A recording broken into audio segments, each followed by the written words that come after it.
ये एक दोस्त हैं जिनका ताल्लुक आरफाले से है। उनका सवाल यह है कि शाम के वक्त झाड़ू फेरना कैसा है। जवाब जरा समझ लीजिए।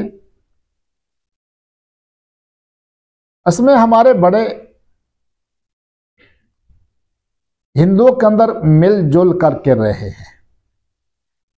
हिंदुओं ने जहां पर हमारी बहुत सी अच्छी चीजें अपना ली हैं, वहां पर हमारे बड़ों ने बहुत सी चीजें हिंदुओं की जो बेहुदा किस्म की थी वो अपना ली है।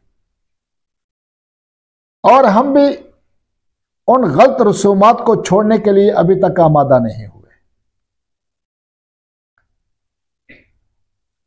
इस वजह से ये देखिए, ये शादी के मौके पर बारात ले जाना, ये गाना, ये सेहरा, ये बाजे बाजियां, ये ढोल ढमक्के, मेहंदी की रसूमात, माई बैठना, सरबाले बनाना, ये सब की सब रसूमात हिंदुआना है।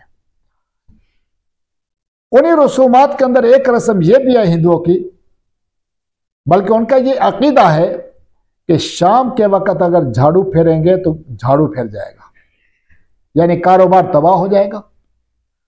तो ये उनकी जाहिलाना बात है। जबकि हमें रसूलुल्लाह सल्लल्लाहु अलैहि वसल्लम ने जो तालीम दी है उसके अंदर वक़्त का तयन नहीं किया सफाई के लिए, बल्कि क्या फरमाया, नज़िफ़ू अफ़नियातकुम वला तशब्बहू बिल यहूद, कि घरों के सामने जो गली वाला हिस्सा है उसको भी साफ रखो, यहूदियों की तरह मैले कुचैले न रहो, गंद न फैलाओ।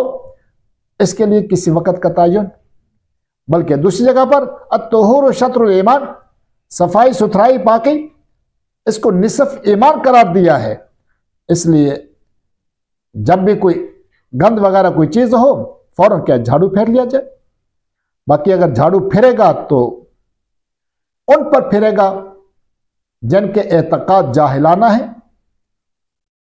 जो ईमान वाले हैं वो तो इस झाड़ू फेरने की वजह से और ज्यादा अल्लाह के मुकर्रब होंगे और अल्लाह रब्बुल इज्जत की तरफ से इनामात लेने वाले होंगे।